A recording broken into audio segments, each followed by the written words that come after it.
자, 이번 시간에는 이론 설명에 이어서 TAT 2급 51회 실무 수행에 관련된 문제를 직접 같이 한번 풀어보시도록 하겠습니다. 우선 준비하셔야 될 내용이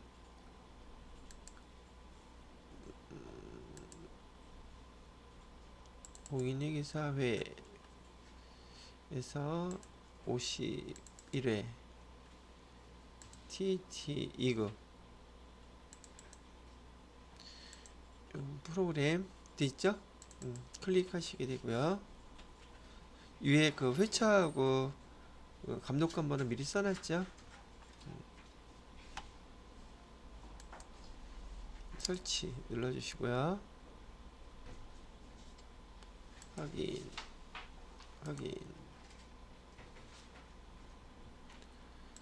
자, 그럼 여기 화면에다가 여기에 C51이라고 되어 있죠. 임시수험 번호 C51 일자 D자 치면 되죠. 8개. 밑으로 탁 내려가죠. 여러분 이름 써놓으세요. 엔터 띵 치면 A형. 감독관 번호는 BWE라고 되어 있던 거 써주시면 돼요. BWE. 자, 그러면 프로그램 실행됐고요. 저기 지난번에도 또 이것 때문에 문제가 한번 계피 보신 분 계시니까 주의하셔야겠죠. 시험 보실 때 자기 응시, 종목, 등급, 그다음에 수험번호, 이름, 특히나 이 문제 유형 잘 선택된 거 됐는지 확인해서 보셔야 돼요. 아시겠죠? 자, 그러면 문제를 보고서 하나씩 풀어보도록 하겠습니다. 실기 시험 문제 보시게 되면 처음에 문제를 읽게 되시면 우리 회사 어떤 회사인지 먼저 한번 체크 꼭 해두시라 그랬었죠. 사람 일이란 모르는지라 지금 아리수 산업이라고 되어 있고 정수기 제조업을 지금 하고 있는 법인이라는 거, 정수기 제조법인이구나 정도 아시면 되겠고요. 첫 번째 문제는 거래자료 입력이에요. 자, 거래자료 입력은 일반 전표 입력에서 보편 이제 입력하는 항목들인데 12점, 3점짜리 4문제 나와 있다는 뜻이었었고요. 자, 첫 번째 문제가 TAT 2급에서는 뭔가 봤더니 3만원 초과 거래자료 영수증 수치명세서 작성하라는 거. 아, 지난번에 연습했던 거 그대로죠. 자, 그러면 우선 거래 증빙서류를 보고 우선 회계 처리해야 되겠죠. 자, 신제품 홍보를 위한 광고 현수막. 광고 현수막이라 하나 나왔네요. 광고 현수막은 그냥 우리 홍보를 위한 거랐으니까 광고 선전비 쓰면 되겠죠. 그 다음에 영업부 직원의 명함, 이거는 도서인쇄비 쓰면 되겠죠. 수치하고, 자, 이 증빙서류가 정규 증빙서류 미수치 가산세 대상인지 검토하려고 한다라고 되어 있잖아요. 문제에서는 거래자료 입력하래요. 품목별로. 그러면 조금 전에 봤던 것처럼 우리 차별에다가 일반전표 입력에다 하셔야겠죠. 날짜는 1월 4일로 해서 광고 현수막은 광고 선전비 800번대로 하셔야 되겠네요. 여기 30만원 써주시면 되겠고, 대변에다가 직원들의 명함, 여기 도서, 인쇄비 두 개로 나눠줘야 되죠. 그래서 기정은 15만원 이렇게 해주고, 금액은 다 뭘로 했대요? 현금 지급했다 그랬으니까 얘는 저기 차변 그리고 대변 이렇게 해서 한 장의 전표에다 다 입력해 주시는 게 좋겠죠. 종목별로 각각 회계 처리했네. 그러면 현금 전표로 두 개 처리하면 되겠네요. 그죠? 각각 문제 잘 읽어보셔야 돼요. 각각 처리하라 그랬으면 각각 회계 처리해 주시면 되고, 출금 전표를 다 처리하시면 된다는 얘기. 어떻게 해요? 이렇게요. 1월 4일 날짜로 프로그램에서요, 일반 전표 입력 날짜는 1월 4일이라고 해놓고요. 출금 전표로 첫 번째는 물루 광고 선전비 800번, 금액은 30만원. 그 다음에 또 출금 해놓고서는 도서 인쇄비 800번 해서 금액은 15만원. 이렇게 해주면 된다는 얘기일 것이고요. 그다음에 영수증 수치명세서 작성하라 그랬잖아요. 영수증 수치명세서는 요 끝에 두 번째 끝에서 두 번째 거 있죠? 영수증 수치명세서 클릭하시고요. 거래일자 넣어주면 되겠죠? 2022년 2021년이네요. 2021년 1월 04일 상호는 한독인쇄 성명은 한수민 사업장은 서울특별시 관악구 시흥대로 538 그리고 가로하고 신림동 사업자 등록번호는 119-15-50400 거래 금액은 45만원. 여기 해당되는 거 없죠? 계정 과목은 두 개가 왔었는데 여기 광고 선전비 계정 과목 두 개를 똑같이 넣어줘야 되나?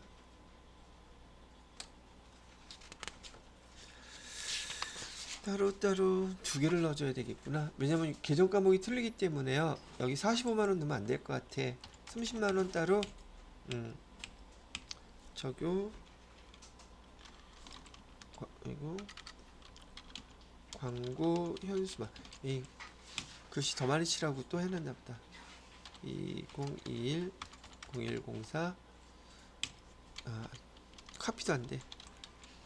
한독인쇄 한수민 이거 시간 끌려는 문제 같으네. 이것도 안 되나? 특별시 관악구 시흥대로 538 실동 11915-5040 여기는 15만원. 요거는 도서 인쇄비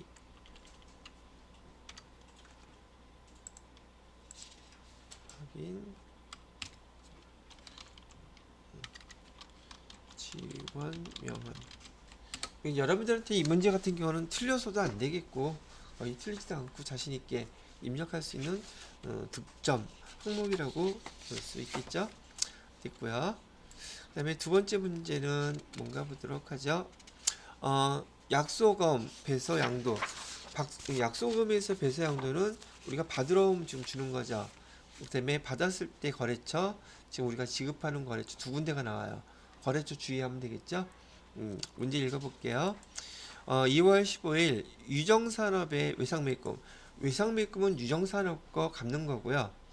우리가 제품 매출처 총호에서 엄은 우리가 받았던 거예요. 받으러 배사용됐다 그러면 거래자료 입력하세요. 얘기하면 이렇게 하면 되겠죠. 분계는 여기 차변에다가 지금 외상매입금 갚는 거죠. 2,200만원은 갚는 것이고요. 대변에 받을 어음을 지금 배서 양도하죠. 받을 어음 2,200만원 배서 양도하는데 다만 뭐가 달라요? 여기 거래처 외상매입금의 거래처는 유정산업이고요. 그다음에 받을 어음은 청호에서 받았다 그랬죠. 그래서 여기 받을 어음의 거래처는 청호산업 이렇게 구분해서 입력해 주시면 문제 될 건 없겠네요. 이거 하고 난 다음에 어음 반영해야 되겠죠. 자, 그러면 날짜는 2월 15일 날짜로 매일 매출 전표 입력 한번 반영해 볼게요.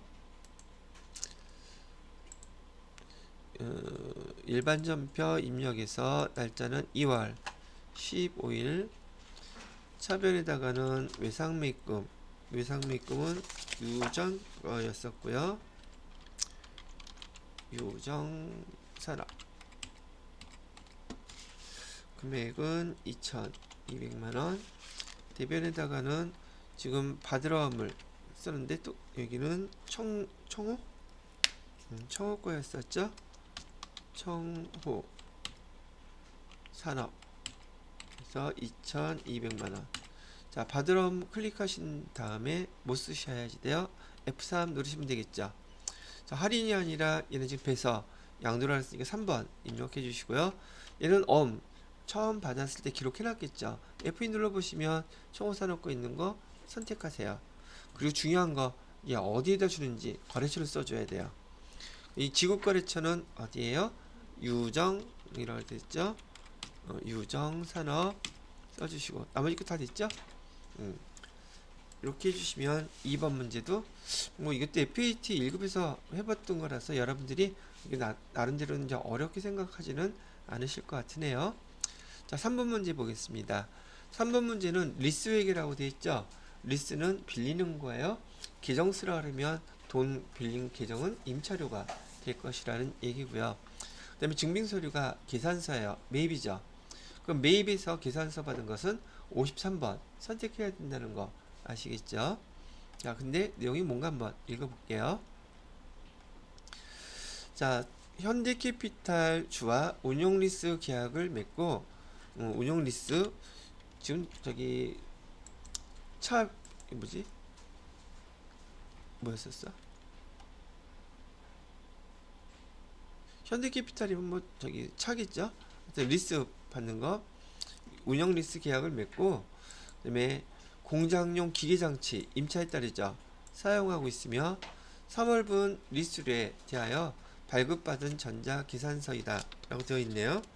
그러면 일단 거래자료 입력하세요 그런데 전자계산서와 관련된 거래는 전자입력으로 처리할 것. 그럼 증빙서류가 일단은 뭐니까 계산서니까 메인 매출 전표 입력해서요. 어디가 있습니까? 메인 매출 전표 입력 클릭하시고요. 날짜는 3월 31일. 자, 부가세 유형은 매입에서 계산서죠. 53번 연세 선택해야 되겠구나. 품목은 리스료 그대로 해주시고요. 수량 단가는 없고 공급가액은 77만원. 거래처는요 현대캐피탈. 자, 계산서 받았죠? 분계는 돈 줬나? 아직 돈 안 줬네요. 그럼 얘는 혼합 분계해야 되겠죠. 3번 해놓고 원재료 대신에 뭐라고 써주셔야 되겠어요.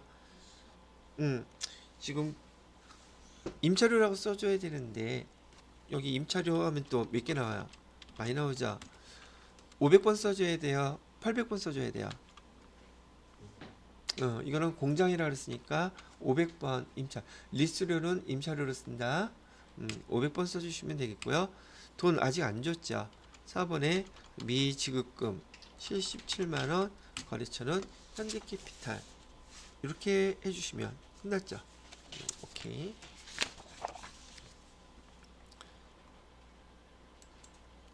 자, 그 다음 거래를 보시게 되면 얘도 기타 일반 거래라고 되어 있는데 토지 매각이란 말이 나오네요. 토지는 면세 품목이죠. 매매 계약서 작성했는데 뭐 어쩌란 얘긴데 우선은 보니까 5억 5천만 원 매매 대금이 5억 5천만 원이네요. 그죠? 여기 잘하는데 왜 잘할까? 잘할 수밖에 없겠지.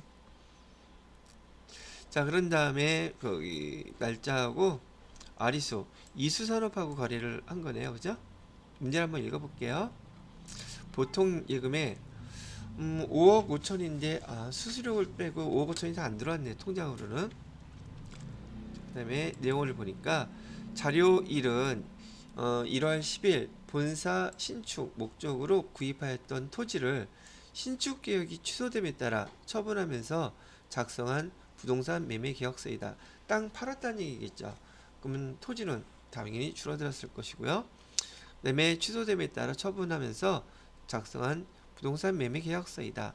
자, 자료 2는 토지 매매 대금에서 매도인의 매도인이 전액 부담하기로, 매도인이면 우리죠. 우리 회사가 전액 부담하기로 한 중개 수수료 0.9%라 그러죠. 차금하고 입금된 내역이다. 매각일 4월 5일 날짜 거래 입력해 보세요 그랬었죠. 자, 봐봐요. 뭐 여기 별거 없이 지금 우리가 토지를 매각했는데 4월 5일 날 서변에 돈 받은 건 얼마예요? 보통 예금으로 보통 이건 맞나? 어, 네, 국민은행이죠? 금액 우리 돈 받은 것부터 먼저 써봤어요. 5억 4천 505만 원 이렇게 돼 있죠. 우리가 받은 돈 토지는 얼마짜리가 나간 거예요? 토지 음,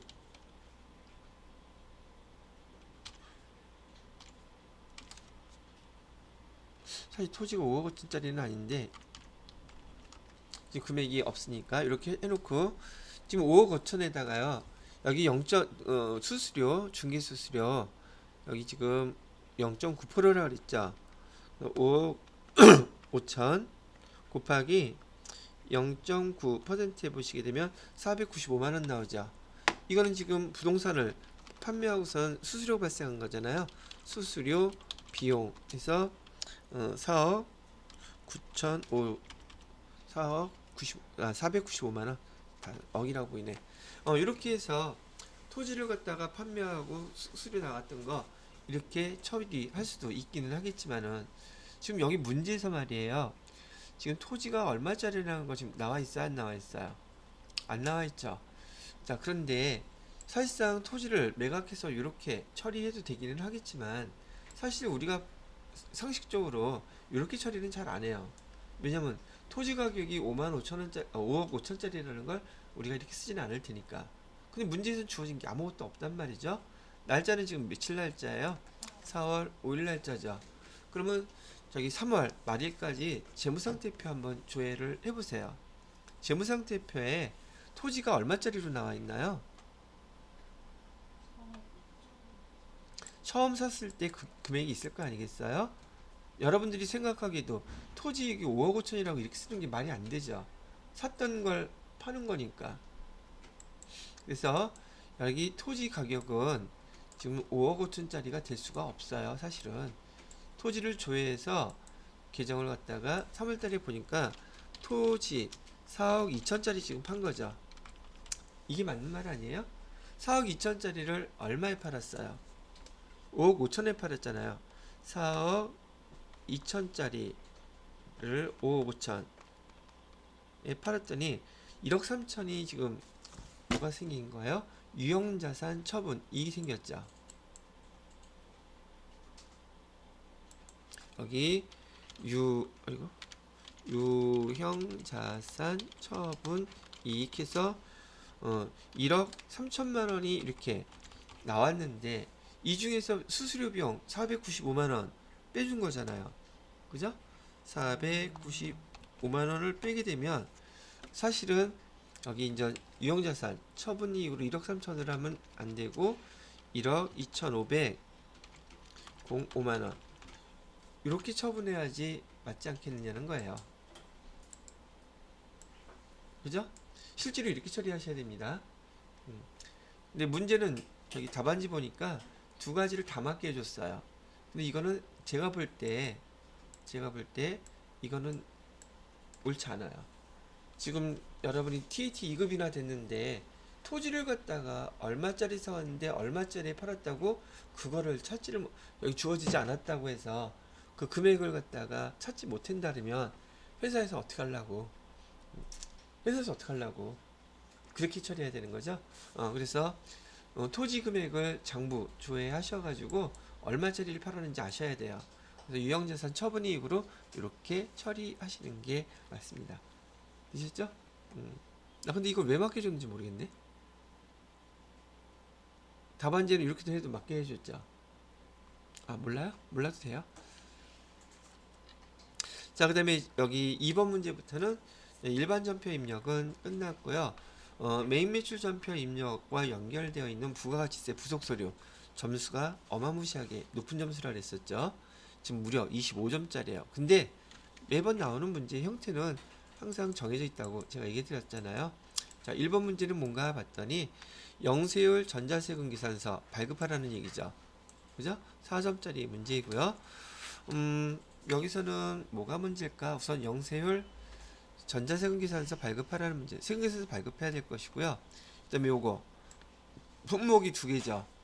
품목이 두 개니까 복수거래 입력할 줄 아는지 그것도 물어보는 문제이기도 하네요. 자, 코웨이 산업의 주 거래은행에서 발급한 구매 확인서에 의해서 제품 공급하고 발급한 영세율 전자세금계산서이며 대금은 전액 6월 30일에 받기로 했다. 이거 다 외상 처리해야 되겠네요. 아직 안 했으니까. 자, 그러면 이 자료를 보고 날짜는 4월 20일로 발급을 해주세요. 우선 메인 매출 전표 입력 클릭하시고요. 날짜는 4월 며칠 날짜로 되어 있었나요? 20일 4월 20일 유형은 세금계산서 발급할 거죠. 근데 영세예요. 그러면 부가세 유형은 12번 품목은 복수거래 입력을 갖다가 해주시려면 슬림 정수기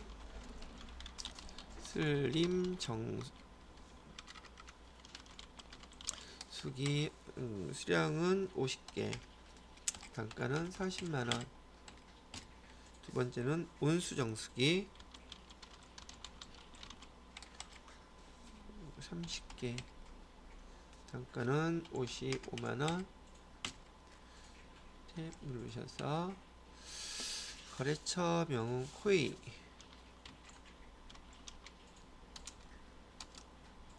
세금계산서 발급할 거니까 놔두고요. 돈은 아직 안 줬다 그랬었죠. 외상으로 누르면 끝났고요. 자, 이제 세금계산서 발급해 주셔야 되죠. 부가가치세라고 쓴 거 두 번째 밑에 여기 전자세금계산서 네 번째 있죠. 발행 및 내역관리 클릭. 날짜는 4월 20일.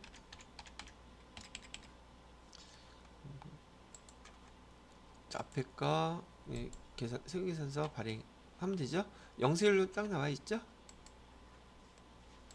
자, 또 아카데미 순서대로 누르셔서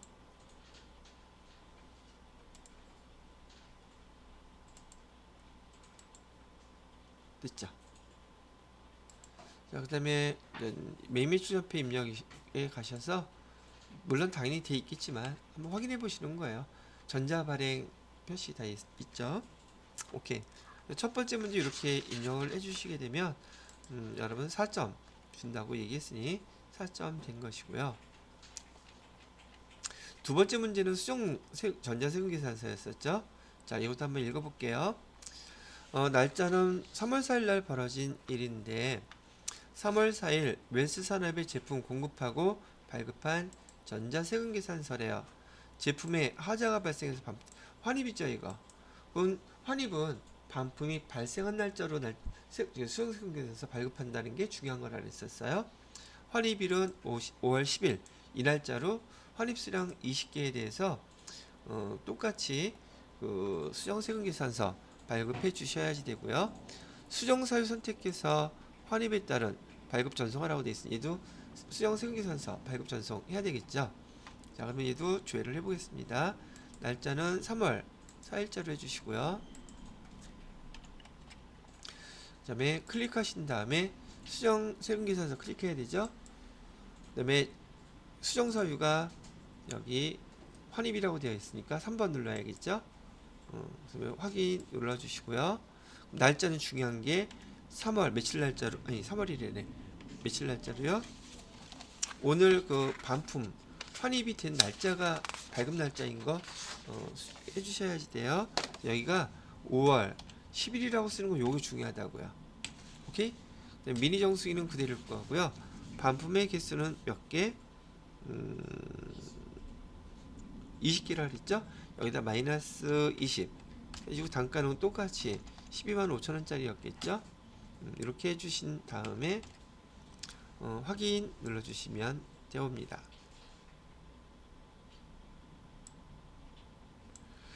자, 그 다음에 날짜는 아까 전자세금계산서 가셔갖고 며칠 날짜 있겠어요? 세금계산서는 5월 10일 날짜 있겠죠?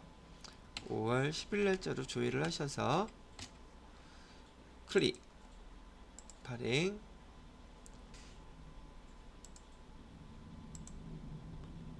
이건 좀 많이 하셔갖고 회사에 가서 이제 이런 세금계산서 발급하는 거는 일도 아니야. 그럴 거 아니시겠어요? 끝났죠?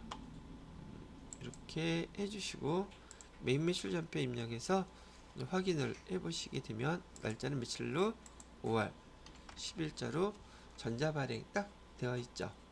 이렇게까지 되어 있으면 첫 번째 요 문제도 마무리가 됐네요. 자, 그 다음 문제는 잠깐 쉬었다가 계속 설명해 드리도록 할게요. 자, 다음 문제를 보시게 되면 부가가치세 부속서류 관련된 문제가 나왔는데 제가 지난번에도 말씀드렸던 것처럼 여기 의제 매입 공제 신고서 작성하라는 문제이잖아요. 근데 중요한 것은 여기 점수가 무려 8점짜리예요. 그러면 부가가치세 부속서류는 기본적으로 증빙서류 입력하는 게 첫 번째 단계라 그랬죠. 그러니까 최소한 증빙서류 주어진 거 얘 정확하게만 입력해도 반은 딸 수 있어요. 이거 부분 점수 인정되는 거니까. 그러면 요 주어진 자료 잘 파악해서 그대로 입력하면 되겠죠. 자, 이것도 입력하기 전에 자료를 한번 봐봐요. 여기 미가공 돼지고기 구입 자료라고 돼 있죠. 그 다음에 증빙서류를 보니까 적격 증빙이에요? 아니에요? 여기 영수증이라고 하는 거 보니까 얘는 메인 매출전표에다가 입력하면 안 되죠. 만약에 이렇게 영수증인데 그 농민한테 어민한테 했다면 여기 명건으로 입력할 수 있겠지만 그나마 얘는 애시당초 글러먹었죠. 왜? 여기 사업자 등록번호까지 있어. 사업자한테 아리수산 우리 회사가 원재료를 사왔다면 얘는 무조건 일반 전표에다가 입력해야 되고 여기 사온 22만원만큼은 원재료 쓰겠죠. 근데 얘는 의제매입 공제신고서 작성 대상이 돼야 한대요. 이거 작성 아니죠, 이거는. 그죠? 사업자인 경우 사업자한테 사올 때는 반드시 적격 증빙 받으라고 했던 거 기억나시죠? 이렇게 하나씩 구분해 보는 거예요. 두 번째, 신용카드 매출전표는 매입인데 얘도 미가공 닭고기라고 나와 있죠. 그러면 얘는 카드로 결제했으니까 그다음에 여기 닭고기는 면세 품목이니까 부가세 유형은 카면 요 메인 매출전표 입력에다가 입력하면 되겠구나 라고 이해하면 되겠죠. 또 요것도 엉뚱하게 틀리는 분 있어. 카거라고 써가지고 카거라고 쓰게 되면 150만원에 대해서 15만원 부가가치세까지 밑에 계산이 돼서 나온단 말이죠. 근데 그냥 아무 생각 없이 입력하다가 부가세 유형 잘못 선택했고 무조건 틀리는 거야. 그거는 회계 담당자로서 여기 분계가 틀리잖아요. 그건 무조건 틀리는 거예요. 저기 모두 인정 안 해준다? 뭐 저기 뭐죠? 부분 점수? 그런 거 없어요. 그렇게 판단을 하시는 게 좋다는 얘기고. 자, 세 번째 자료 보시게 되면 똑같이 소고기 구입했죠. 윤지 왔으면 좋겠다 그러겠는데 근데 얘는 공급계약세가 밑에 보니까 누구한테 구입한 거예요? 여기 농민한테 구입한 거죠. 김강남이라는 분한테 이렇게 구입한 것이기 때문에 얘는 명건이라고 저기 등록을 해줘야겠구나. 여기 의제매입 공제신고서에서 중요한 것은 원재료라고 해놓고 적요란에다가 몇 번? 6번이라고 써서 의제매입 공제신고서 작성하는 거기 자료에 자동으로 반영하게끔 해줘야 되죠. 자, 완전 증빙서류만 봐도 판단할 수 있게끔 이렇게 연습을 몇 번 해두시면 되겠다는 얘기고요. 자, 이제 문제를 한번 읽어볼게요. 여러분들은 자료 설명에 대한 걸 제가 지금 말로 해드렸고, 여러분이 시험 보실 때 각 증빙서류에 대한 거 보고서 확인만 하시면 돼요. 사실 글자가 많기 때문에 여기 의제매입 공제신고서가 어떤 거에 어떻게 사용된다는 게 이해가 되면 얘는 금방 눈에 들어오겠죠. 근데 모르면 이거 하는데 시간 많이 걸려요. 자, 그러면 우리가 수행해야 될 것은 문제죠. 첫 번째 문제는 뭐예요? 자료 1번, 3번 검토해 가지고 의제매입 공제 요건 갖춘 거래는 매매주전패 아니면 일반 전패 지금 두 개 다 있죠. 그 다음에 자동 반영되도록 적용 선택할 것. 요 문제 형태가 항상 똑같아요. 그 내용들만 조금 바뀔 뿐이지. 그죠? 그럼 1번 우리가 수행해야 될 평가 문제는 자료 입력하는 거, 그 다음에 의제매입 공제신고서 같은 경우에는 공제신고서에 자동 반영되도록 적용 6번 입력해 주는 거. 그럼 자료가 입력됐으면 부가세 부속서류 작성해야죠. 요거 클릭하셔서 작성하셔야지 되고요. 그다음에 부가가치세 신고서에 반영해야 되죠. 근데 얘는 지금 편한 문제야. 왜? 예전 거니까. 아니 뭐 확정가라고 해서 어려울 건 없지만 이것도 두 개 다 해보면 별로 어렵지 않겠죠. 그다음에 여기 의제매입 공제신고서에서 작성한 그 금액, 부가가치세 서류 작성했더니 금액이 나왔어요. 그럼 매입세 그게 공제해주겠다는 뜻이잖아. 그 금액만큼은. 그럼 9월 30일 날짜로 일반 전표 입력에다가 차변에 뭐라고 써야 돼요? 부가세 대급금 쓰시고 대변에는 원재료 빼주면 되죠. 이해됐음? 순서가 딱 그렇게 돼 있어요. 그러면 이 자료 보는 것처럼 그대로 우리도 한번 입력을 해보도록 하자고요. 우선 날짜는 7월 12일 날짜인데 자료 1번이죠. 미가공 돼지고기 구입 자료. 얘는 일반 전표에다가 입력해야 된다 그랬어요. 그죠? 일반 전표 입력에다가 날짜는 7월 12일 날짜로요. 7월 12일 날짜로 차변에다가는 당연히 원재료가 돼야 되겠죠. 금액은 22만원. 대변에다가는 돈 줬다 그랬나? 설명해 보니까 자료일은 미가공 돼지고기 20kg 현금으로 구입하고 수취한 영수증이다. 현금으로 구입했다 그랬죠? 그럼 여기 그냥 출금전표로 하면 되겠네요. 출금전표 원재료 해주시고요. 적요란에다 6번 이거 쓸 필요 없죠. 이거는 이게 대상이 아니기 때문에요. 첫 번째는 이걸로 끝났고, 그 다음에 두 번째로는요.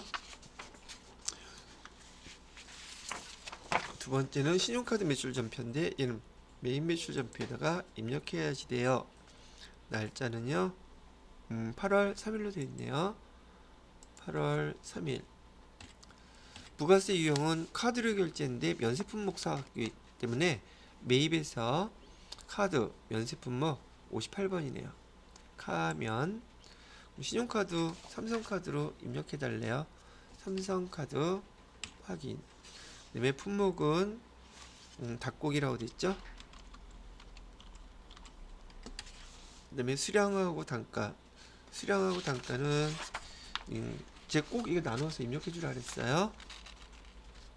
닭고기는 100kg. 금액은 150만원. 150만원을 100으로 나누면 15,000원이 나겠네요. 15,000원, 150만원 이렇게 나오게끔 해주셔야지 돼요. 그 다음에 거래처는 어디서 갖고 왔냐면 거기 온누리 농산이라고 돼 있죠. 온누리 농산. 분기는 카드로 결제했으니까 4번. 근데 여기 지금 미지급금으로 떠 있죠. 미지급금으로 뜨면 돼야 한대요. 이거 외상매입금으로 떠야 되죠. 그럼 카드로 하면 안 되고 여기 몇 번을 해주라? 혼합으로 이렇게 해줘서 원재료 나와 있는 거 맞죠? 그다음에 적요란에다가 뭐 반영하고 6번 여기 반영해 주시고요. 그다음에 대변에다가는 외상매입금으로 해야 되겠죠. 그래서 외상매입금으로 금액은 150만원 이렇게 수정해 주는 거 잊어버리시지 않도록. 또 하나 이 카드로 결제했잖아. 카드로 결제했으면 거래처는 어디로 돼야 돼요? 여기 오늘이 농산으로 돼 있으면 안 되죠. 여기 삼성카드로 바꿔주셔야 돼요. 삼성카드 이렇게까지 외상매입금을 해주셔야지 정확하게 분기가 입력이 되는 거예요. 그래서 됐고, 그 다음에 세 번째 증빙서류요. 여기는 날짜가 9월 10일로 되어 있네요. 9월 10일. 부가세 유형은 매입인데 여기 미가공 소고기 50kg를 농민으로부터 사왔다고 그랬죠. 농민이라고 했기 때문에 여기 면건 부가세 유형 선택해 주셔야 되고요. 거기다 소고기 소고기 키로수는 50kg 140만원을 나누기 50kg 해주게 되면 28,000원이죠. 28,000원 이렇게 해서 140만원 나오게끔 해주시고요. 그다음에 거래처는 아까 김강남 그 다음에 분계는 혼합분기로 해놓고 원재료 원재료 적유에다가 6번 이렇게 써주시고요. 그다음에 돈은 보통예금계좌에서 이체했대요. 보통예금계좌에서 140만원 이체하고 국민은행 이것도 거래처 주의하셔야 되죠. 그래서 거래처 국민 이런 거 하나하나 안 하면 다 감점이에요. 그래서 국민은행 바꿔주시면 일단 거래자료는 다 입력이 끝났어요. 이렇게 해서 거래자료 입력 끝내셨으면 그 다음에는 부속서류 봐야 되죠. 그래서 부가가치세 부속서류 의제 매입공제 신고서 클릭하시고요. 이기 예정이니까 7월부터 9월까지 조회하십니다. 그럼 두 가지 반영되는 거 다 들어와 있죠? 그죠? 자, 그리고 금액을 이렇게 해서 보니까 화살표 내리고 보시게 되면 의제 매입세 계가 지금 총 얼마가 나와 있어요? 11만 1,538원 이렇게 나와 있죠. 그죠? 그럼 얘를 갖다가 일반 전표 입력에다가 미리 뭐 처리해놔도 상관은 없겠죠. 그래서 일반 전표 입력에다가요. 차변에 어디 갔냐? 일반 전표 입력. 날짜는 예정 신고 기간이니까 9월 30일자로 해주라 했었어요. 9월 30일자로 차변에다가는 부가세 대급금 하면 되겠죠. 부가세 대급금으로 인정받는 금액이라서 11만 1,538원 이렇게 하면 되고, 그죠? 그 다음에 대변에다가는 지금 대변에다가 원재료 쓰는 게 이렇게 편한지 아니면 똑같이 차변에 원재료 마이너스 하는 게 편한지 여러분들이 편한 대로 다 된다 그랬었죠. 그죠? 어떤 게 더 편해요? 자, 우선 대변에 쓰지 이거 원칙대로 11만 1,538원에서 대변에 쓰는 게 보편적이긴 한데 이렇게 쓰게 되면 여기 적요란에다가 타겟정대책 써야 될까 말아야 될까 골치 아프단 말이죠. 그러니까 여기 원재료에다가 그냥 차변 이렇게 하고 똑같이 여기다가 마이너스 111538 이렇게 해도 실무에서는 이렇게 더 많이 쓴다 했단 말이죠. 구분하실 수 있겠어요? 저는 이렇게 쓰는 게 더 낫다고 생각해요. 뭐 할 때는 원재료에서 차감해 줄 때는 같은 자리에서 처리를 해 주셔도 맞다고 설명을 해 드리는 거예요. 자, 그 다음에 부가가치세 부속서류와 그 결과인 의제매입세 이걸 갖다가 회계 처리했죠. 부가가치세 신고서 조회 안 하시면 얘도 감점이에요. 부가가치세 신고서 가셔가지고서요. 이기 예정 조회를 해주세요. 7월부터 9월까지 이는 전 매입세 공제해주겠다고 하는 것이니 여기 그 밖에 공제 매입세 14번을 클릭해 보시게 되면 우리가 전표 입력했던 여기 매입 매출 전표 의제 매입 관련해서 입력했던 거 나와 있고요. 그다음에 부가가치세 부속서류 작성했던 것도 여기 이만큼 나와 있죠. 합쳐서 11만 원이라는 거 이렇게까지 조회하시면 되고요. 부가가치세 신고서는 여러분들이 저장해 놓은 답을 감독관들이 채점자들이 불러오게 하겠죠. 저장이 되어 있어야지 그 답을 인정해요. 여기 뭐 해줘야 돼요? 저장 눌러주라 그랬죠. 근데 어차피 이 화면 나가게 하면 저장할까요? 물어보거든요. 근데 미리 눌러놓고 저장하시는 게 안전빵이에요. 막 나갈 때 아무 생각 없이 그냥 나가는 경우 있어요. 그럼 저장이 안 됐으니 당연히 점수가 까이겠죠. 그리고 이거 뭐야 나 분명히 했는데 저장 안 된 건 나중에 확인해 보면 저장이 안 돼 있는 경우가 있는 거예요. 이거 보이면 저장 꼭 눌러주세요. 그래서 부가가치세 부속서류와 관련된 문제 한번 미리 다 풀어보셨고요. 그 다음에 두 번째 부가가치세 부속서류 관련된 게 뭐 있나 한번 보도록 할게요.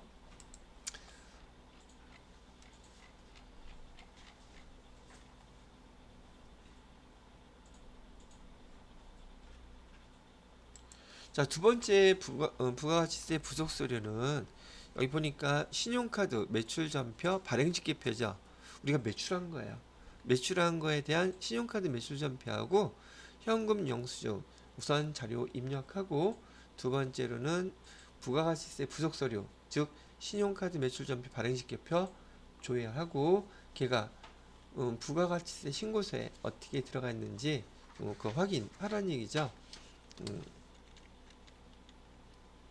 자, 그래서 설명을 다시 한번 정리하게 되면, 부가가치세 부속서류는 문제가 저기 정리되어 있다 그랬죠.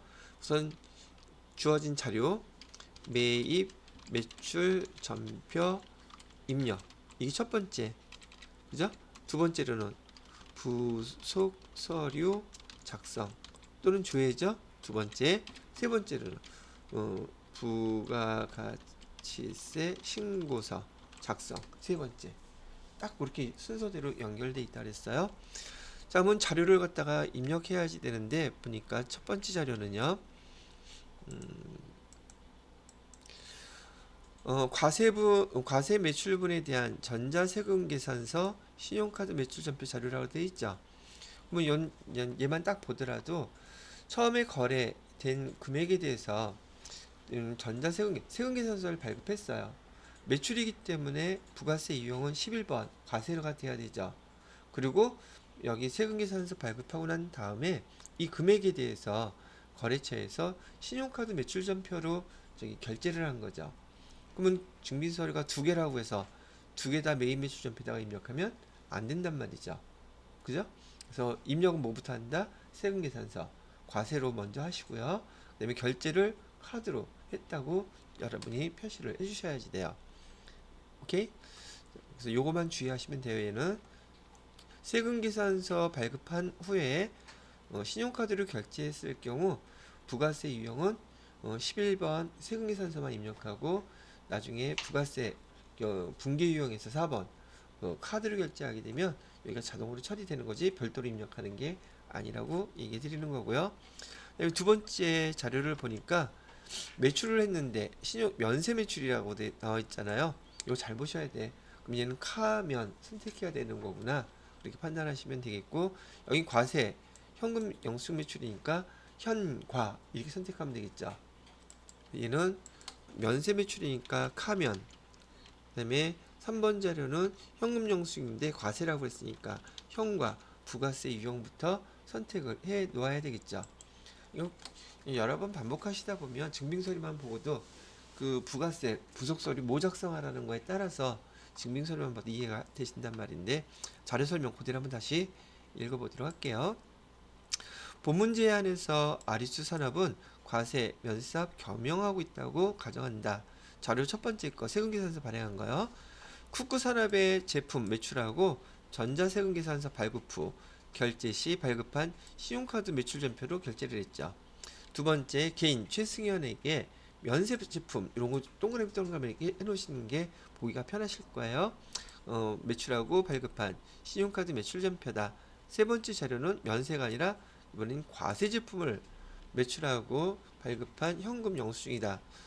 평가 문제는 1번에서 3번 다 입력하라고 나오겠죠. 그죠? 1번부터 그러면 일단 입력을 해 보시도록 하겠습니다.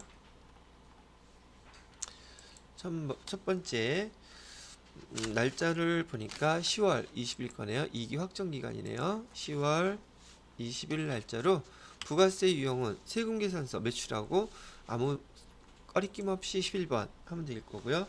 그다음에 품목 모형은 그랜드 정수기, 수량은 10개, 단가는 75만원, 거래처는 쿠쿠, 세금계산서 발급해줬죠. 분계는 카드로 분계를 했어요. 그러니까 어디 카드인가요? BC카드예요. 그 다음에 확인 눌러주시면 되겠고요. 자, 그러면 다 입력이 끝났고요. 자, 두 번째 증빙서류 입력해주면 되겠죠. 두 번째 증빙서류는 날짜가 며칠인가 봤더니 왜 날짜가 안 보여? 11월 21일이네요. 11월 21일.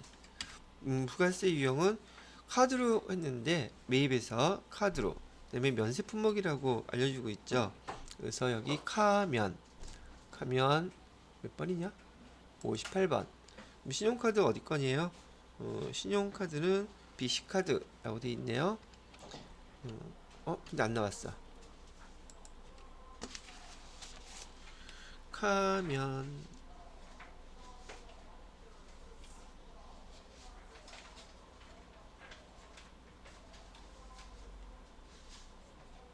11월 11일.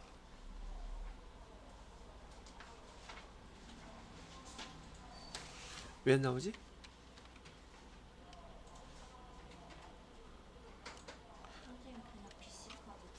아, 아니야.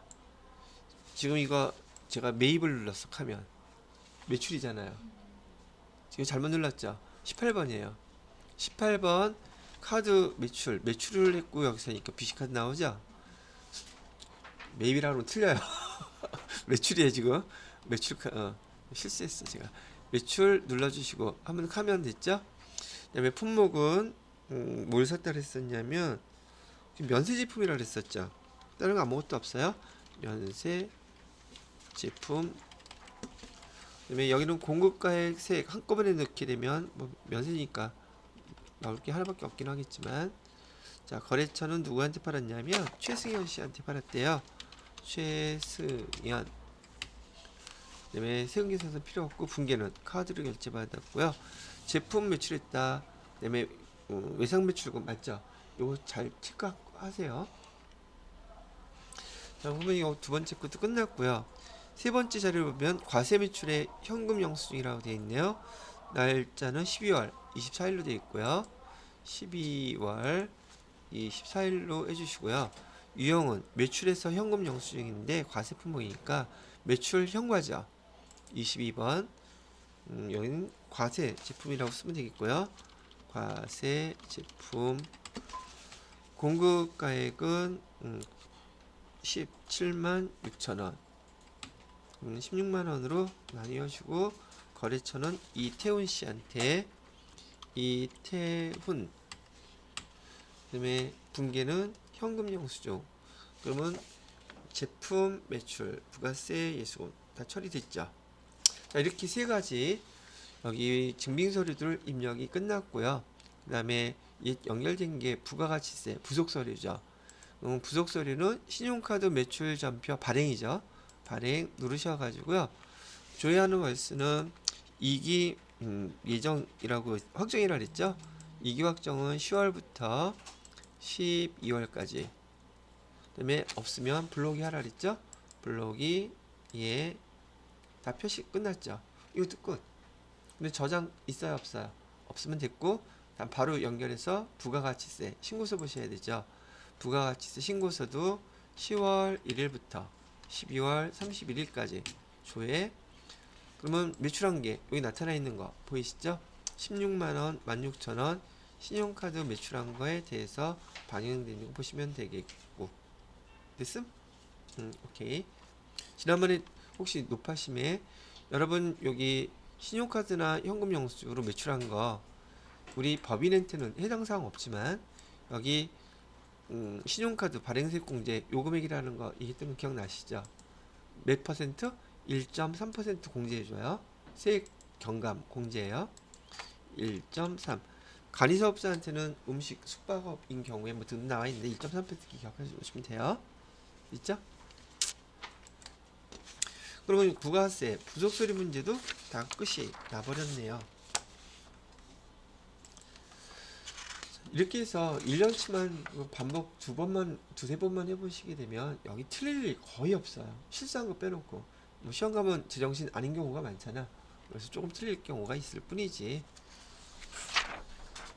자, 이번에는 결산 문제네요. 두 문제.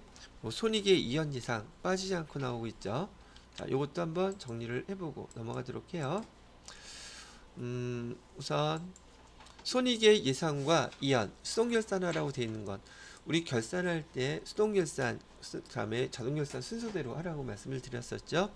자료 설명을 보니까 전기 2월 된 선급 비용에는 단기 도래분 날짜가 이렇게 돼 있었대요. 도래분 보험료 48만원이 있다고 얘기를 하고 있네요. 그죠? 2월대 선급비용에는 4월 1일 아래에 보험료를 지급하고 전액 그 비용 선급비용 이건 자산처리법이네요. 그죠? 여기 주의하셔야 될 거 전액 선급비용 계정 처리하였다. 그러면 자산처리법이라고 되어 있다는 얘기고요. 동부화재보험에다가 4월 1일부터 내년 2022년 3월 31일까지 보험료 납입액이 240만 원이라고 되어 있잖아요. 자, 이것도 한번 지난번에 설명했던 거긴 한데 많이 흔하게 나오는 항목이 아닌지라 요거 반제라고 하거든요. 처리하는 내용 하나 잠깐 설명을 해드려 볼게요. 지금 여기 2021년이라 그러면 우선 앞에 2020년에도 며칠날 4월 1일날서부터 2021년 며칠까지 3월 31일까지 보험료 가입했던 게 있었겠죠. 그죠? 그래서 지금 가입했던 금액 중에서 지금 작년도 거에 해당되는 거 있잖아요. 48만원? 그럼 몰라도 상관은 없어요. 얘가 2020년도 거, 얘가 2021년도 건데, 여기 2021년도 거를 당연히 선급비용 처리해놨겠죠. 그죠? 얼마가? 48만원을 차변에 선급비용, 대변에 보험료 이렇게 뺐겠죠. 이해됐어? 그렇게 돼 있는 거를 갖다가 얘가 12월 31일 날 분기를 해보게 되면 2021년 12월 31일 날 얘는 차변에 전기과예요. 성급 비용 48만원 이렇게 처리했다는 뜻이고, 대변에 보험료 이거는 비용처리법으로 처리했을 때는 얘기하는 거예요. 48만원 이렇게 처리해놨는데 얘를 2022년 1월 1일날 2001일날 얘를 갖다가 바로 차변에 보험료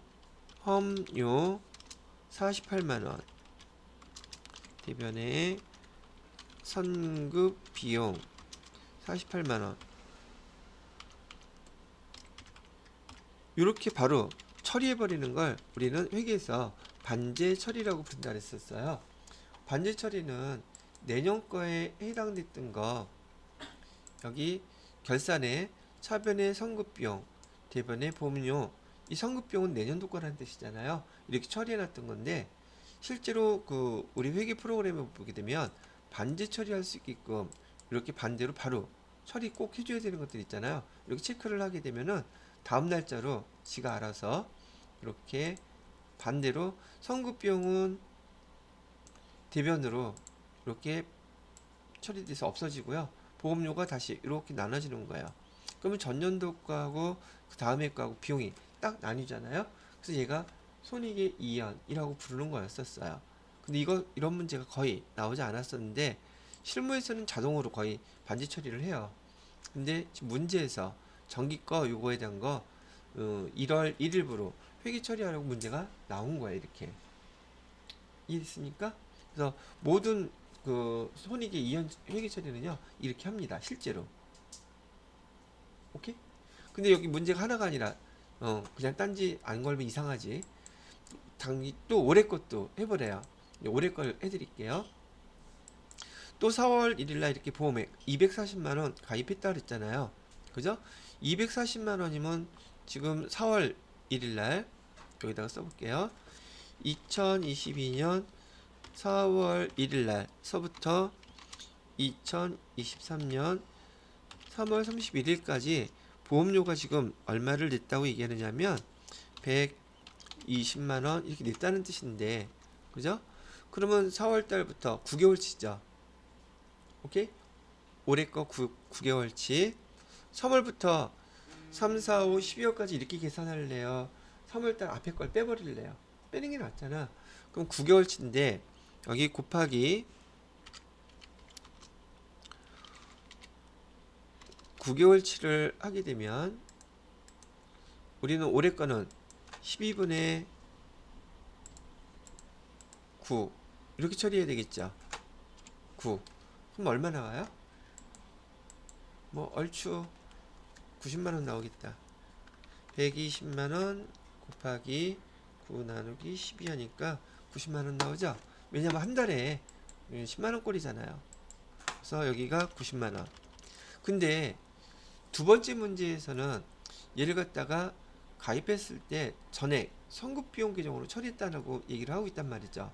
그럼 얘는 회계 처리를 어떻게 했다는 뜻이냐면 이렇게 했다는 뜻이죠. 차변에 4월 1일부로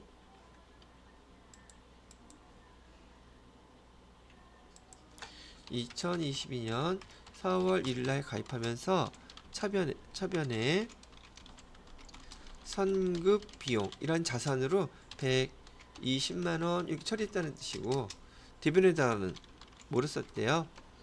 납입에 뭐 현금으로 줬다고 가정을 할게요. 120만원 이렇게 회계 처리를 했는데 지금 2022년 12월 31일 날짜로 얘를 또 똑같이 처리를 해달란 말이잖아요. 그러면 전년도에 지금 그러니까 올해 송급비용으로 자산 처리해놨는데 지금 몇 개월이 지나갔어요? 9개월이 지나갔죠. 기간이 올해 꽤 지나갔으면 지나간 만큼 기간이 지나간 만큼은 없애줘야 되죠. 그래서 그리고 기간이 지나간 만큼은 비용 처리해야 돼. 보험료 90만원 비용 처리하고 대변에다가는 선급 비용 처리했던 선급 비용을 90만원 기간이 줄어든 만큼 빼줘야 된단 말이죠. 그래서 여기 회계 처리를 두 개를 해달라고 요구를 한 거예요. 비용 왜? 240만 원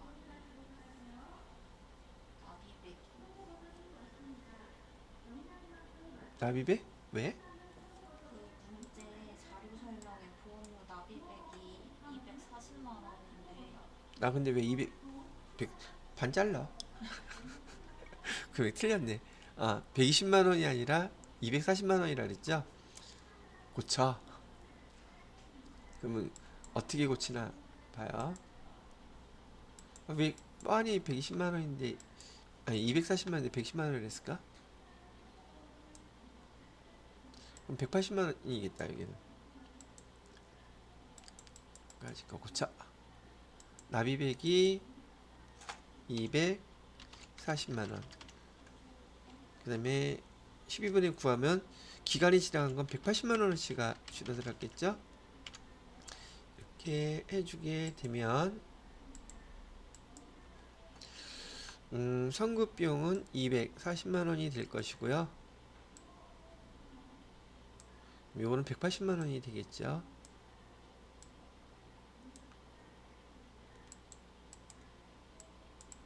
선급 비용으로 240만원 해주시고요. 그 다음에 현금으로 240만원 냈다고 가정하시고요.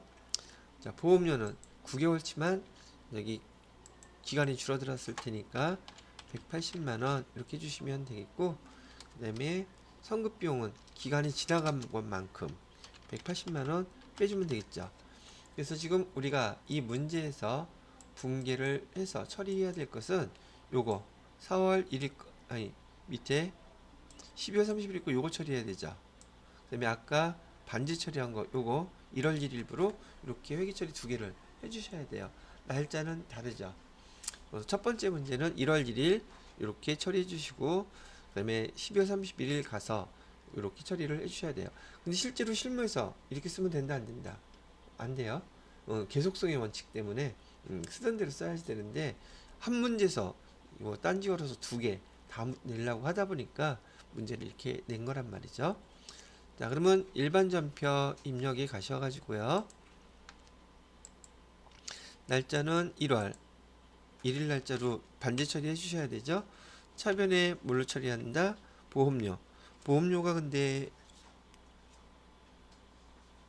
어디 거였었지 이게? 자료 설명 1번 800번이죠? 판관비로 하라 그랬었고, 이것도 신경 안 쓰면 틀리겠다. 두 번째 거는 또 제라고 돼 있어. 500번대로. 따로 할 수 있겠구나. 보험료 48만원 이렇게 처리해 주시고요. 대변에다가는 성급 비용이라고 쓰면 되죠. 성급 비용에서 48만 원 이렇게 하나 입력해 주시고요. 네, 두 번째로는 12월 31일자로 차변에다가는 보험료 500번대로 해야 되겠죠. 보험료 아이고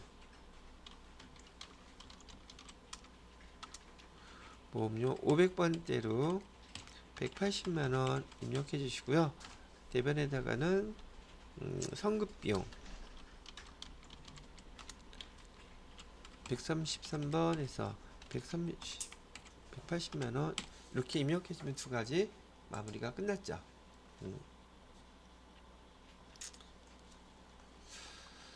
자, 그 다음에 해당되는 거 보시게 되면 이번 자동결산 4점이죠. 기말재고자산 그냥 안 놔준다 그랬죠. 꼭 따지건다 그랬어요.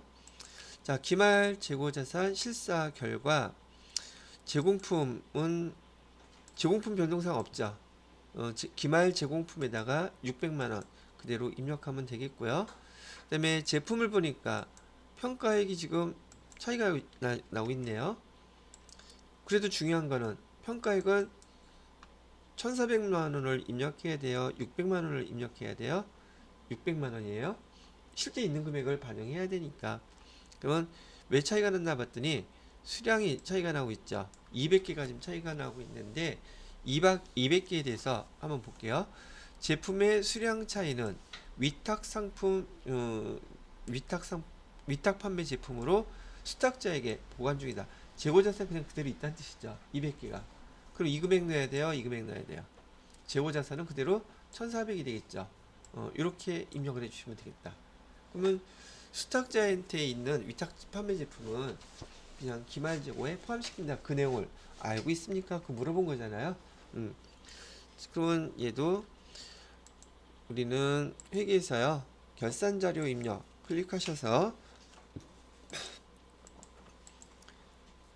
1월부터 12월까지 기말제공품 입력해주면 되죠. 여기에 기말제공품 재고액 600만원 입력하시면 되고 기말제품 재고액에다가는 얼마? 1400을 이렇게 그냥 그대로 입력해 주시면 돼요. 왜 이건 수탁자에 그대로 있는 재고니까 차이 났다고 수량 차이 났다고 620조금 틀려요.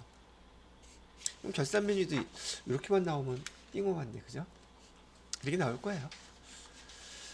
자, 그렇게 입력하고 다른 건 더 입력할 거 없죠. 결산 끝났으니까 여기서 반드시 뭐 해주셔야 돼요? 결산 추가 입력 전표 추가 참 클릭해 주시면 되겠습니다. 자, 이렇게 하게 되면 결산 자료 입력 끝났고 마지막으로 TT 2급의 하이라이트 중에 하나 근로소득 관리 25점짜리 해보면 되겠죠? 첫 번째 문제 사원 등록이에요. 사원 등록에서 지금 일단 특별한 사항이 없으면 여기 뭐죠? 부양가족들 그대로 다 입력해 주라 그랬죠. 민호일 남자니까 여성 아닌 경우 넘어가도 되죠. 특이하게 자 하나씩 보도록 하겠습니다. 우선 입력부터 할 건데 2021년 4월 1일 입사한 사무직이래요. 생산직도 아니고 국외근무도 없어요. 그대로 하면 되겠고 자 배우자 및 부양가족은 민호일과 생계 같이 한다. 배우자 김미영은 근로소득만 있으며 총 급여액 500만원 기본공제 대상자 오케이 되죠. 그 다음에 박선희 씨는 양도소득 금액이 있다. 양도소득 금액이 있으면 기본공제 대상자 될 수 없다 그랬죠. 이 양도소득 금액 100만원 넘어가면 안 돼요. 여기 주의하셔야 될 거 기본공제 대상자 구분할 때만 여기 사업소득 그 다음에 양도소득 그 다음에 퇴직소득 이 세 가지 다 합산한다 그랬죠. 이 세 가지를 다 합산해서 100만원 넘으면이에요. 이거에서 100만원이 안 넘을 리가 없지. 이거 있으면 100만원 이하일 때만 기본공제 대상자 될 수 있지. 넘어가면 기본공제 대상자 될 수 없습니다 라고 했단 말이었죠. 합계했을 때요. 그러므로 여기 어머니 박선희 씨는 양도소득 금액 때문에 기본공제 대상자 될 수 없다고 부라고 표시해 놓으셔야 돼요. 그죠? 자녀는 민상규, 민경규. 자, 별도 소득이 없고, 자, 형제 민호씨. 장애인 복지법상 장애인에 해당된다고 했는데 또 뭐 있어요? 퇴직소득 금액 있죠. 그러면 또 안 되죠. 그럼 여기도 마찬가지로 장애이긴 하지만 기본공제 대상자는 부라고 표시해 놓으셔야 된다는 얘기예요. 여기도 그래서 안 돼요. 그다음에 세부담 최소화하는 방법. 이게 지금 첫 번째 문제 나온 거에 대해서 사원 등록하고 부양가족 등록의 첫 번째 문제였었어요. 아마 이거 어렵지 않게들 잘 하셨으리라고 보고요. 인사, 그다음에 사원 등록 불러와서 민호일 씨에 대한 거죠. 4월 1일 뭐 다른 손질권은 없네요. 그럼 여기부터 입력하면 되겠죠. 배우자. 배우자는 3번. 그다음에 일단 입력부터 하세요. 김미영. 주민등록번호는 810515 2698711. 그다음에 뭐 박선희.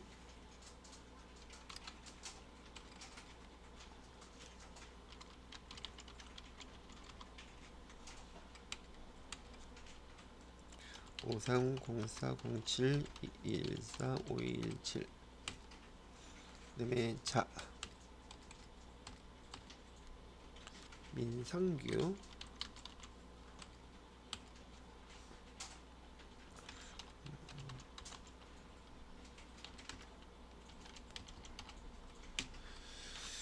자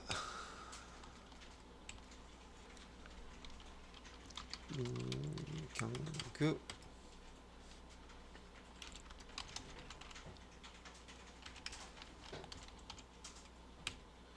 그다음에 형제.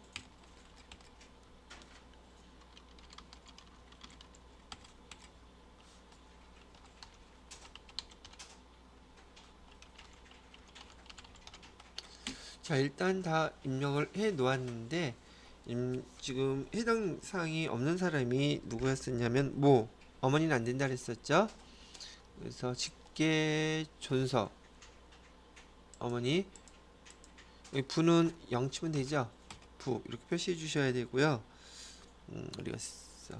그 다음에 형제도 뭐 안 되고 형제 민호식도 퇴직소득 금액 때문에 형제에서도 부. 근데 여기는 벌써 나이 때문에 부라고 돼 있죠. 굳이 선택할 필요는 없는 것이고요. 이렇게 입력하셨으면 우리 해당되는 사원 등록과 부양가족 등록에 대해서 기본공제 대상자 여부로 여기 첫 번째 문제 마무리가 된 것입니다. 자, 그 다음에 두 번째 문제를 보니까 중도 퇴사자의 원천징수라고 되어 있고요. 11월달 급여 명세서 누구 거냐면 상석 씨 거라고 나와 있네요. 중도 퇴사 문제 한번 읽어보도록 할까요? 관리부 구상석 사원의 급여 자료입니다. 급여 지급일은 매월 20일이라고 이런 거 동그라미 표시해 놓는 게 편하시겠죠? 글자가 많기 때문에 20일. 구상석은 개인 사정으로 11월 20일 퇴사하였습니다. 자동 계산하는 거 손대지 않는다 그랬었어요. 자, 우선 첫 번째 문제는 사원 퇴사를 입력하라 그랬죠. 요것도 점수에 들어간다는 뜻이겠고요. 두 번째, 공제 등록에 건강보험료 정산 등록하라고 나와 있죠. 그대로 등록해 줄 거고요. 11월분 급여 상여로 입력하고 중도 정산 내역, 학자금 상환액, 사회보험 정산 반영하라고 되어 있죠. 주어진 자료 그대로 반영하시면 된다는 얘기고요. 그다음에 끝나고 나면 11월분 그다음에 원천징수 이행 상황 신고서 조회만 하면 된다는 얘기죠. 자, 그러면 주어진 문제대로 그대로 한번 따라서 입력을 해보도록 할게요. 자, 일단 급여 자료 입력해서요.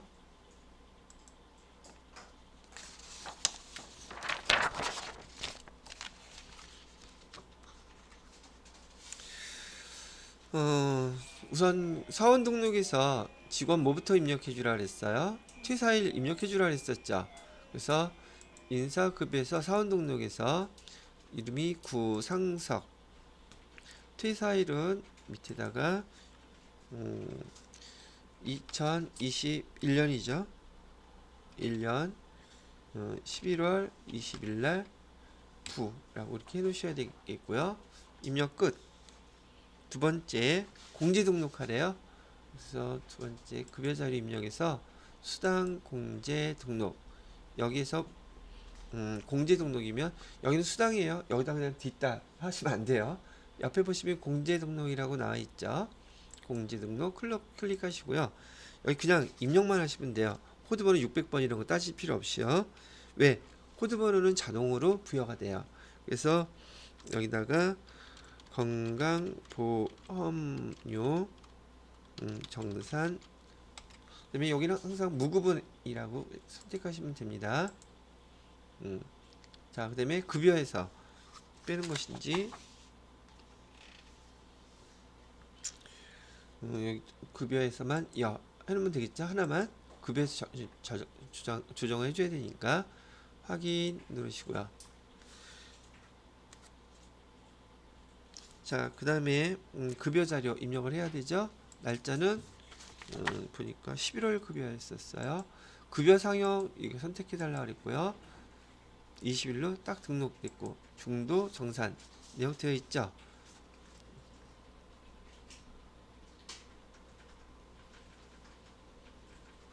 근데 잠깐 정지해야겠다. 자, 지금 구상석 씨에 대한 건 우리 수당 공제 등록 해달라는 대로 해줬고요. 기본급 거기 급여 명세서 있는 거에 금액 똑같이 이렇게 입력해 주시겠죠. 상여는 100만원, 연장 근로수당 30만원, 그 다음에 특별수당 5만원, 차량 유지수당 20만원, 식대 10만원, 장기 근속수당 5만원 됐죠? 자, 그 다음에 학자금에 대한 그 상환액이라고 우리가 뭐 이런 거 다 안다고 어떻게 알고 이걸 다 써? 근데 문제에서 주어졌잖아. 문제에서 주어진 대로 그냥 그대로 극한에 입력을 해보는 수밖에. 그죠? 거기 학자금 상환액이 210만원이라고 써 있어서 210만원 그대로 써줬고요. 그 다음에 건강보험료 정산 53,200원 써줬고. 자, 소득세는 계산이 전혀 안 돼 있죠. 그죠? 그리고 이게 뭐야? 왜 갑자기 이게 떴어? 나 누른 것도 없는데. 그 뜨고서는 지금 우리 그 중도 정산에 대한 항목들이 쭉 이렇게 떠 있죠. 결정세 지가로서 다 떴죠. 지난번에 이거 우리 뭐 손댄 거 있어요? 없어요? 없죠. 그냥 클릭 반영만 했죠. 그리고 중도 정산할 때는 반영해 줄 거 여지껏 냈던 여기 근무지에서 납부한 게 현 52만 8천 요거 돈 냈다는 뜻이잖아요. 나머지 거 돌려주는 거밖에. 그죠? 반영. 그럼 소득세하고 지방소득세까지 나왔죠. 끝. 이 문제는 이렇게 입력해서 이렇게 반영해주면 맞겠다고 해준다는 얘기예요. 해보니까 뭐 지난번에 설명했던 거하고 별반 다른 거 없죠. 물론 이렇게 새로 뭐 입력하는 항목인데 이거 내가 뭐 했냐고 그냥 주어진 자료만 주어진 칸에다가 하나씩 그냥 반영해서 입력해주고 중도 퇴사자 정산 얘가 자동으로 떠서 이건 넣었더니 그죠? 아니면 이거 눌렀어야 되는데 그런 차이밖에 없더라. 자, 그러면 아까 보셨던 문제에서 지금 첫 번째 평가 문제 구상서 퇴사일 입력했고 공제 등록 600번으로 등록했고 세 번째 급여 상여 자료 반영했고 중도 정산의 학자금 상환액 사회보험료 정산금액 반영했고 마지막 뭐 남았어요? 11월 달 거 원천징수이행 상황 신고서 작성하라죠. 요거만 작성하시면 되겠네요. 여기 클릭하셔서 인사급여 원천징수이행 상황 신고서 클릭한 다음에 11월 달 거 해달라고 했으니 11월 선택해 주시고요.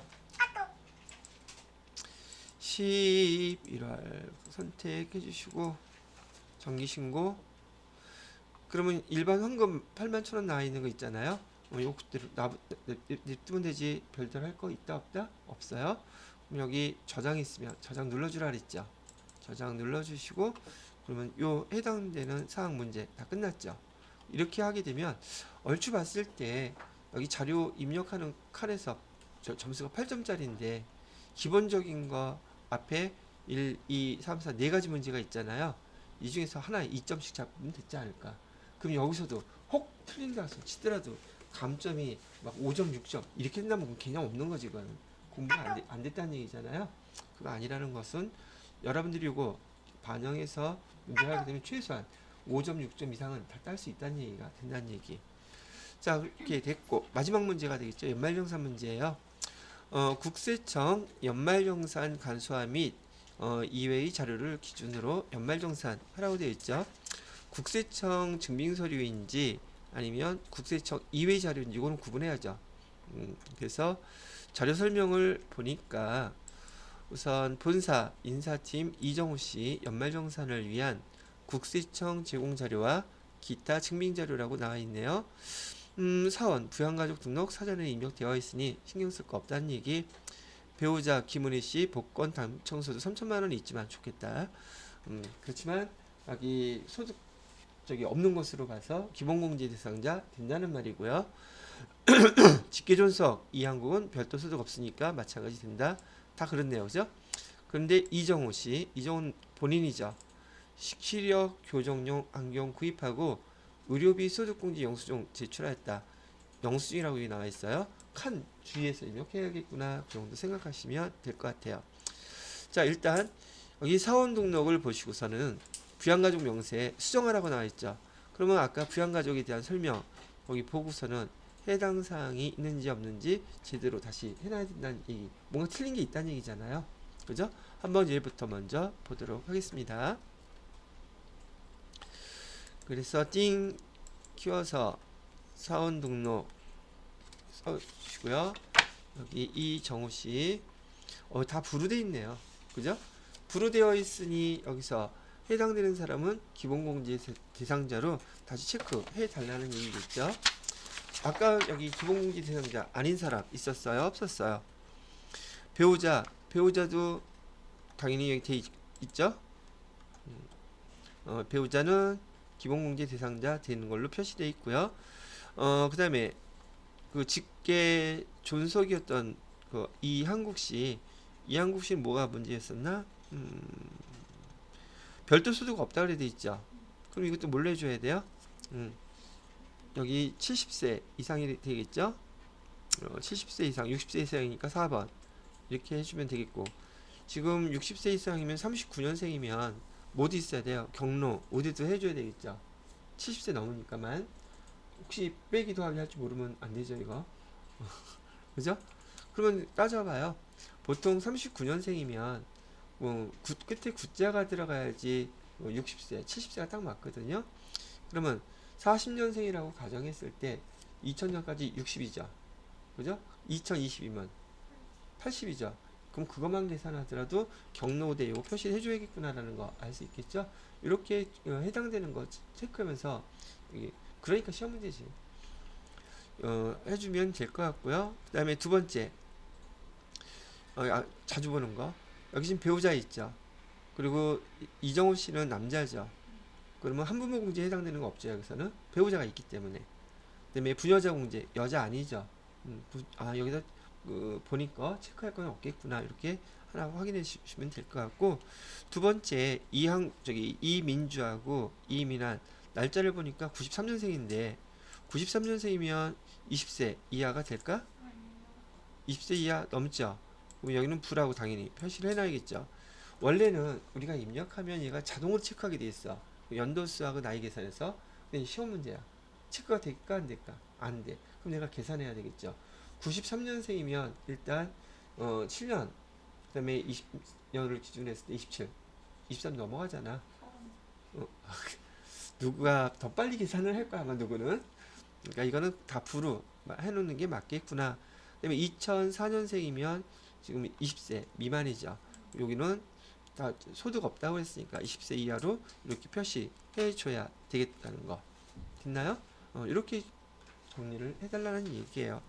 그럼 첫 번째 문제였던 사원 등록 메뉴에서 부양가족 명세 수정 다 했죠. 끝. 두 번째는 연말정산을 하나씩 다 해야 되겠죠. 얘는 지금 문제지에서는 어느 탭에서 하세요, 어느 탭에서 해서 알려주고 있죠. 그거 참고를 하시고요. 보면 바로 할 수 있도록, 시간이 문제거든. 바로 할 수 있도록 이 탭을 자꾸 연습해 놓는 게 더 효율적이지 않을까 싶어요. 연말정산, 여기 연말정산 근로소득 원천징수 영수증 클릭하시고요. 자, 지금 우리 이정우 씨거 할 거잖아요. 이정우 씨는 코드가 1003. 입력하면 이정우 씨 거만 딱 나온다 그랬었죠. F2 눌러서 이정우 씨 것만 해도 돼요. 전체 다 불러갖고 뭐 헷갈릴 수 있으니까. 자, 그 다음에 요거 됐으니까 자료 두 번째 거 보시면 의료비 나와 있죠. 의료비 이정우 씨가 낸 거예요. 일반 본인 거네요. 본인 거 의료비는 클릭을 해주시고요. 여기 F2 누르면 본인 나오겠죠? 해주시고 지급처 이런 건 지금 첫 번째 건 국세청 자료죠. 건수 한 건으로 입력해 주시고요. 690만원 다 공제받을 수 있죠. 그래서 본인 거에다가 690만원 입력해 주시면 되겠고요. 자, 그 다음에 똑같이 2번도 본인인데 지금 여기는 국세청 자료가 아니죠. 65만원이라고 했는데 안경은 얼마까지 해주기로 우리 했어요. 여기 기타 증빙서류라고 해주고 건수 한 건 해주시고 금액은 이렇게 50만원만 딱 입력해 주세요, 이런 뜻이잖아요. 입력됐음? 오케이? 됐어요. 또 다음 자료를 보니까 이번에는 기부금 영수증이라고 나와 있네요. 기부금도 위에 있어요. 클릭해 주시고요. 기부금은 할 때 조금 주의하라 그랬었어요. 왜? 하나 더 눌러줘야 되는 게 있으니까. 기부금 F2 누르셔가지고 기부금 누구 거냐면 김은희가 누구였었어요? 김은희는 배우자였나? 나와 있으니까 배우자네요. 배우자는 소득 그거 없는 것으로 보기로 했었죠. 그래서 배우자 김은희 씨 거. 기부처가 교회네요. 사업자 등록번호 106-89-99-368. 상호는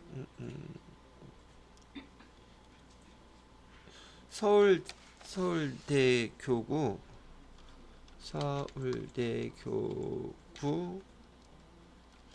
천주교회. 유형은 이거 지금 종교죠. 종교면 41번. 건수는 한 건.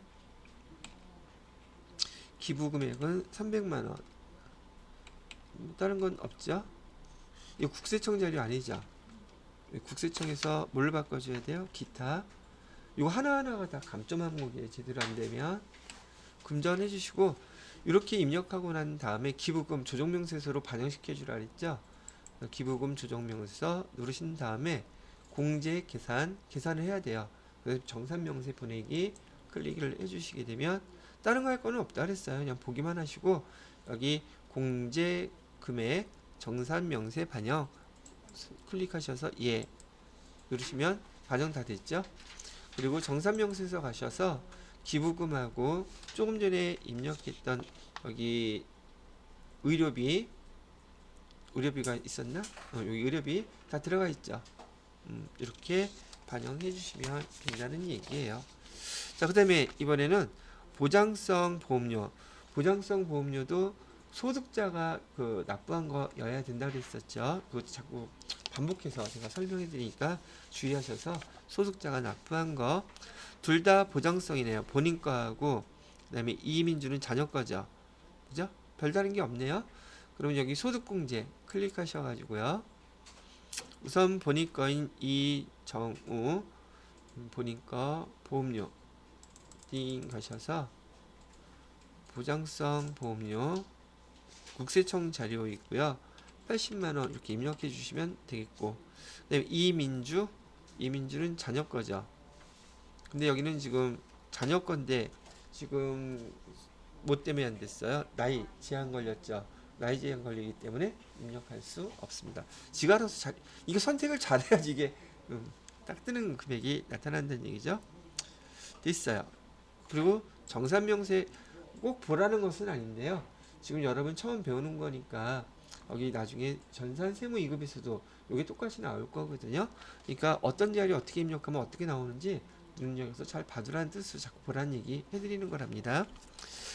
자, 그 다음에 교육비가 나와 있어요. 교육비는 이민환 누구죠?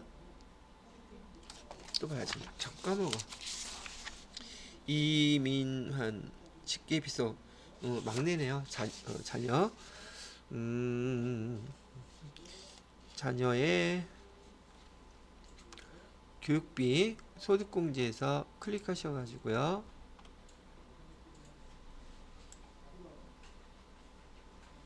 자, 교육비에서 이민한 자녀죠. 클릭하면 고등학생이잖아요. 고등학생. 그다음에 국세청 자료인데 더블 클릭해 보시게 되면 초, 중, 고인 경우에 여기 금액 입력하는 게 세 가지로 나뉘어져 있네요. 등록금이라고 해서 120만 원 나와 있죠. 이거 입력해 주시면 되겠고요. 그다음에 교복 60만 원이라고 돼 있잖아요. 얼마까지 해주라고 여기 나와 있죠. 10만 원. 그래. 바로 요게 시험 문제니까 이렇게만 입력해 주시면 된다는 얘기. 다른 거 없어요. 그죠? 예, 이렇게 하고 또 정산명세 가서 교육비에 어떻게 반영되어 있나 한번 또 보시면 되겠죠? 자, 그 다음에 전체는 해다 프리 나와 있으니 다 했다는 얘기네. 이렇게 하게 되면 51회에 대해서 여러분한테 이론과 실기까지 한번 입력하는 거 쭉 보여드렸고, 지금 제가 문제 풀고 하나하나 체크하면서 보는 거 그런 관점에서 문제 하나씩 풀면서 체크하면서 보시라는 얘기예요. 그리고 답안지 꼭 보셔야 돼요. 그건 해설이니까. 해설에서 내가 놓친 게 있는지 없는지 8회 부분 갖고 연습하는데 시험 보러 가서 그걸 갖다 체크를 못할까? 물론 그 뒤에서 카메라 찍다가 이상하게 생기면 그건 불상사니까 그러지 않도록 주의 잘 하시고, 아마 1시간 전에 저기 다 들어가서 체크 사항들이 한다니까. 자, 그러면 여기 50일에 실기 여기까지 해서 마무리를 하도록 하겠습니다.